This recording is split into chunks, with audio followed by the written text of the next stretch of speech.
안녕하세요, 성도님들. 즐거운 목요일 아침입니다. 오늘도 주님의 말씀을 통해서 새로운 힘을 얻고 시작하는 하루가 되길 원합니다.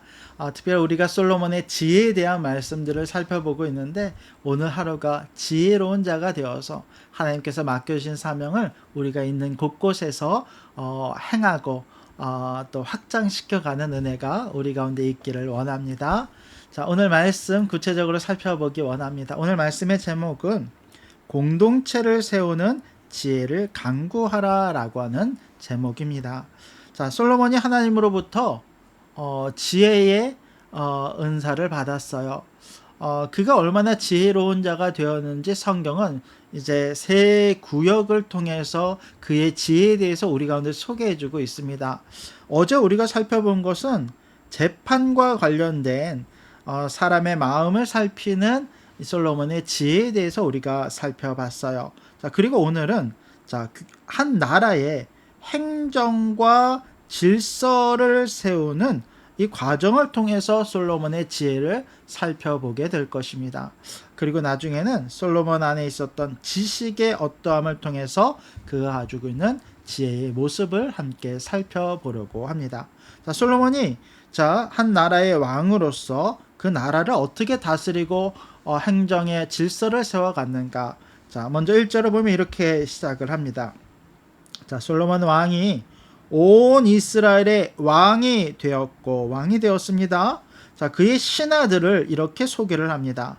먼저는 사독의 아들 아사리아는 제사장이다 라고 나와요. 자, 2절부터 6절까지는 한 나라, 특별히 이스라엘에 세워진 장관들에 대해서 우리 가운데 설명을 하고 있어요. 여러분, 이제 행정부가 새롭게 세워지게 되면 그 행정부에 맞춰서 장관들도 새롭게 임명이 되지 않습니까?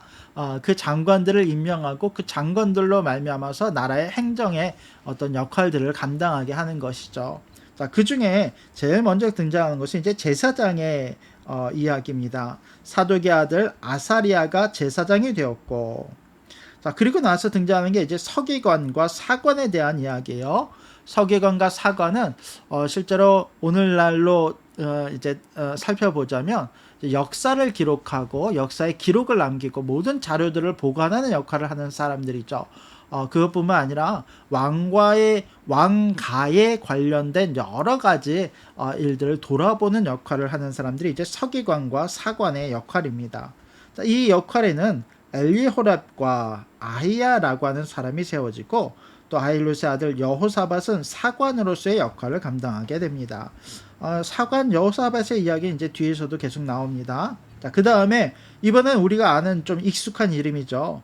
여호야다의 아들 분하야에 대한 이야기입니다. 분하야는 원래 용병들의 지휘관들이었어요.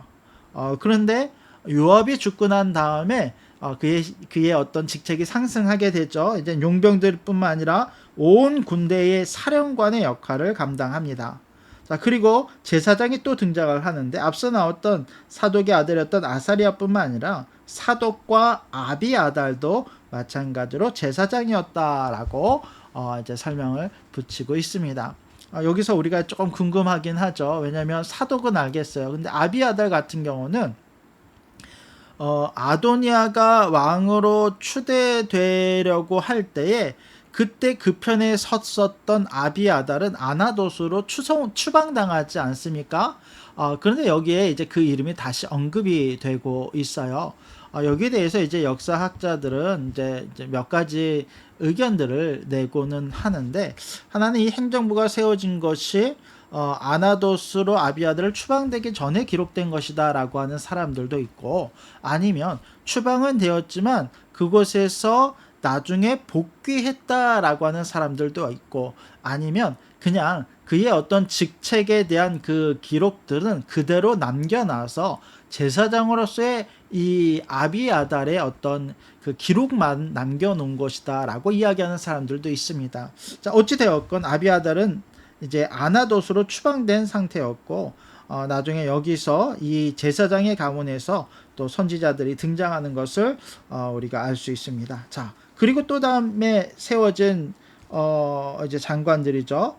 자, 나단의 아들들이 등장을 해요. 두 명이나 등장을 하는데 이 나단은 선지자 나단이 맞습니다. 자, 그의 아들들은 또 이런 역할들을 하게 되는데 그의 아들이었던 아사리아는 지방 관장의 두령이 되었다라고 나와요.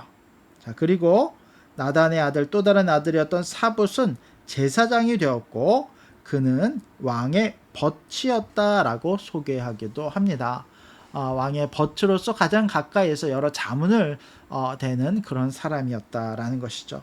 또 국내 대신으로 아히살이라는 사람이 세워지고 압다의 아들 아도리암이는 노동감독관으로 세워지게 됩니다. 근데 이 아도니람이라고 하는 이름을 꼭 기억해 두시기 바랍니다. 그 사람이 이제 노동감독관인데, 이 노동감독관이 쉽게 말하면 노역하는 사람들을 감독하는 일을 하는 것이죠. 근데 이게 나중에 되면 이제 이스라엘 역사에 있어 가장 큰 이제 어떤 계기가 되는 사건이 여기서부터 시작을 합니다. 왜냐면 솔로몬이요, 이제 성전과 왕궁을 건축하지 않습니까? 굉장히 무리해서 건축을 해요. 뭐 재정적인 것은 둘째치고 이제 많은 이스라엘 사람들이 그 노역에 시달리게 되고 이스라엘 사람들뿐만 아니라 이제 그 외국에서 온 사람들까지 그 노역에 동참하게 되는데 어느 정도의 심한 그 노역들이 있었는지 나중에 되면 솔로몬 사후에 이스라엘이 북과 남으로 나누어지는데 이제 결정적인 계기가 된 것이 바로 그 노역과 관련된 일이었어요. 그때 이 노동감독관이었던 아도리암은 그 분노한 사람들에 의해서 돌에 맞아 죽게 되는 일도 다 겪게 됩니다. 그건 이제 나중에 또 나오니까 이 아도리암의 이야기는 이름을 기억해 두시고 나중에 다시 한번 살펴보도록 하겠습니다. 자, 그리고 나서 7절부터 19절까지는 이스라엘에 세워진 12명의 지방 관장들에 대한 이야기가 나와요. 이 지방 관장들은 주로 했던 일들이 어떤 거냐면 이제 행정뿐만 아니라 그 지역에 이제 조세를 담당하는 일을 합니다. 그러니까 세금을 걷고 그 세금을 처리하는 일들을 감당하는 12명의 지방 관장들을 세운 거예요. 자, 솔로몬이요, 온 이스라엘에 12지방 관장을 둡니다. 이 사람들의 주요 일은, 자, 사람들이 왕과 왕실을 위하여 양식을 공급하는 일을 합니다. 각기 1년에 한 달씩 양식을 공급하였으니 라고 하는데 1년이 12달이잖아요. 근데 12명의 지방 관장들을 세워서 각 관장들이 한 달씩 왕과 이 왕실에 먹을 것과 양식을 제공하는 그런 역할을 합니다. 그러니까 한 달만 책임지면 되니까 이제 이 모든 것들을 그 지방에서 할 수 있도록 이 어떤 체계를 세웠다라는 것이죠. 자, 이들의 이름은 이러하다라고 소개를 합니다. 에브라임 산지, 이제 12명의 이름이 등장해요. 먼저 에브라임 산지에는 베놀이라고 하는 사람, 마가스와 사알빔과 베세메스와 엘론 베나난에는 벤데겔이라고 하는 두 번째 장관이 이 지방 수령에 등장을 하고, 아룻보셋은 베네셋 소고와 헤벨 온 땅을 그가 주관하였고, 나밧 돌 높은 땅 온 지방에는 벤 아비나답이니 그는 솔로몬의 딸 다밧을 아내로 삼았으며, 재밌는 것은 이 사람들의 이름 중에서 솔로몬의 사위가 두 명이 등장을 합니다. 가장 가까운 사람을 이제 지방 관장으로 세워서 중앙 집권의 어떤 체계에 이 힘을 더하는 것이죠. 그는 솔로몬의 딸이었던 다밧을 아내로 삼았습니다. 또 다낙과 무깃도와 이스라엘 아래 사르단가에 있는 베산 온 땅은 아일룻의 아들 바아나가 맡았으니 베산에서부터 아벨 무홀라에 이르고 용노아 바깥까지 미쳤으며, 엄청나게 넓은 지역을 이 바아나가 맡은 것을 볼 수 있어요. 또 길앗 라몬에는 벤 게겔이니 그는 길앗에 있는 므낫세의 아들 야일의 모든 마을을 주관하였고, 또 바산 야르곱 땅 형벽과 높빗장에 있는 60개의 큰 성읍, 이 사람도 굉장히 똑똑한 사람이었던 것 같아요. 60개의 성읍을 관장할 정도로 큰 이제 역할을 맡게 되죠. 마하나임에는 이또의 아들 아히나답이요. 납달리에는 아히마았으니 그는 솔로몬의 딸 바스맛을 아내로 삼았으며 라고 하면서 두 번째 사위가 등장하는 것을 보게 됩니다. 여기까지 이제 7명의 이름이 등장했어요. 맞나요? 7명, 8명이군요. 8명이 등장을 했습니다. 자, 그리고 이제 아셀과 아룻에는 후세의 아들 바하나라고 하는 사람이 세워지고, 이사갈에는 바루야의 아들 여호사밧, 베냐민에는 엘라의 아들 시므이가 세워집니다. 아모리 사람의 왕 시온과 바산 왕 옥의 나라 길라 땅에는 우리의 아들 게벨이니, 12명이 다 등장했죠. 그 땅에서는 그 한 사람만 지방관장이 되었더라 라고 말씀하고 있습니다. 저는 여러분 이제 이 12명의 행정을 세우고 조세를 담당하는 수령들을 세우는 이제 솔로몬의 지혜를 우리 가운데 보여주고 있어요. 저는 이제 이 장면을 생각을 하면서 사실 이제 교회를 섬기는 입장이다 보니까 조직에 대해서 다시 생각할 수밖에 없더라고요.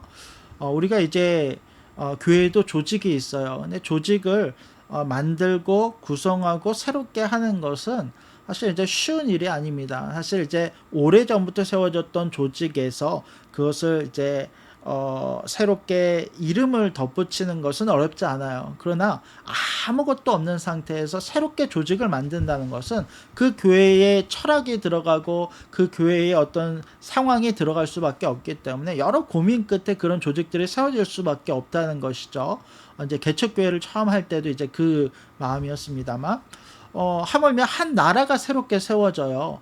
근데 이 나라가 세워진다라고 하는 것은 정말 똑똑한 사람들이요, 이 모든 어떤 연결고리들을 통해서 각 부분을 세우고, 그게 매우 치열하게 각 이제 조직마다 법령이 있고 조직마다 어떤 행정 체계가 세워지는 것들은 굉장히 똑똑한 사람들이 그것을 만들어 가는 것이거든요. 이런 것들이 사실 지혜가 없으면 이루어질 수 없는 일이다라는 것이죠. 여러분, 솔로몬이 세웠던 이 조세와 이런 어떤 방식들은요, 실제로 다윗부터 더 앞서서 이제 사울부터 나라가 출발하긴 했지만 그 전까지는 어떤 왕정 체제의 견고함이었다라기보다는 이제 사울 때만 하더라도 이제 사사 시대에서 막 넘어가서 어떤 사사 시대의 어떤 그때 이루어지는 어떤 상태의 국가 형태였다고 한다면, 이제 다윗 때에 이르러서야 비로소 이것이 어떤 조금 안정감을 찾은 어떤 다윗의 이제 왕궁이지 않았습니까? 근데 이것이 솔로몬 때로 넘어가면서 비로소 이제 다른 나라보다 앞서는 이제 행정 체계들을 본격적으로 갖추게 된 것을 우리가 살펴볼 수 있습니다. 물론 이제 많은 부분이 이집트라든지 다른 나라의 어떤 이런 어떤 체계들을 이제 따라온 것도 있습니다만, 그것도 다 지혜에서 이제 시작된 것이지 않겠습니까? 근데 물론 여러분, 이것이 다 긍정적인 것만 있는 것은 아니었어요. 이제 솔로몬의 보면 조직을 세우는 것과 조직을 운영하는 것과 그 가운데 하나님의 뜻 가운데 이것을 행하는 것은 또 다른 문제인데, 이를테면 여러분, 지금 세워진 지방 관장들은 주로 북이스라엘을 중심으로 세워진 지방 관장들이에요. 다른 말로 하면 남유다는 좀 특별 취급을 하게 된 것이죠. 그러니까 12지역 위에 있는 12지역에서는 조세를 걷고 어떤 세금을 걷는 이런 일들을 하게 되는데, 남유다는 세금을 걷지 않아요.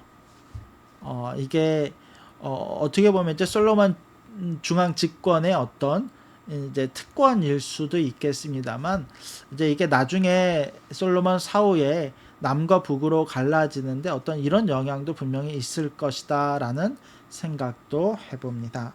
어쨌든 이런 상황 속에서도 솔로몬은 공동체를 잘 세워 나아갑니다. 지혜롭게 모든 것을 운영해서 한 국가의 체제를 정비하는 것을 우리가 살펴보았습니다. 여러분, 우리가 속해 있는 교회들도 각각 이제 조직들이 세워져 있어요. 물론 이제 그 조직을 가만히 살펴보면 어떤 조직은 이제 굳어져서 이제 움직이지 않는 조직들도 있고, 또 어떤 조직은 생동감 있게 움직이면서 그 역할을 잘 감당하는 조직도 있을 것입니다. 뭐 우리가 이 조직은 이래서 안 좋고 저 조직은 맞고 이런 의미가 아니라 한 번쯤은 교회 안에서도 이런 조직들의 필요성을 다시 한번 논의하고, 교회 형편에 따라서 뭐 모든 교회가 이렇게 하니까 이렇게 하는 게 아니라 교회 형편에 따라서 그 조직이 생동감 있게 살아있는 조직으로 움직일 수 있도록, 그 공동체가 깨어있는 공동체가 될 수 있도록 많은 기도와 또 준비와 많은 연구가 필요할 줄로 믿습니다. 우리를 세우신 하나님, 우리를 이곳에 속하게 하신 하나님의 지혜를 구하면서 오늘도 맡겨진 곳에서 이 지혜의 삶을 살아내는 저와 여러분들이 될 수 있기를 주님의 이름으로 간절히 부탁드립니다. 기도하겠습니다. 하나님 감사합니다. 오늘도 지혜의 말씀, 지식의 말씀을 우리 가운데 더하여 주시고 한 나라를 세워가는 솔로몬의 지혜를 보게 하심을 주님 너무도 감사드립니다. 우리도 이 지혜를 아버지 간구하게 하시고, 또 우리 가운데 주어진 하나님의 지혜로 맡겨진 조직에서 하나님의 질서를 바르게 세워가는 은혜를 우리 가운데 허락하여 주시옵소서. 오늘도 주어진 곳에서 더욱 열심히 살아내는 우리가 되게 하시고, 빛과 소금으로 살아낼 뿐만 아니라 하나님의 복음을 또 선하게 흘려보내는 우리가 되게 하여 주시옵소서. 주님, 모든 것을 주님께 감사드리오며 오직 살아야 마신 예수의 이름으로 간절히 기도드립니다. 아멘. 감사합니다. 성도님들, 오늘도 주 안에서 승리하시고 저희는 내일 뵙도록 하겠습니다.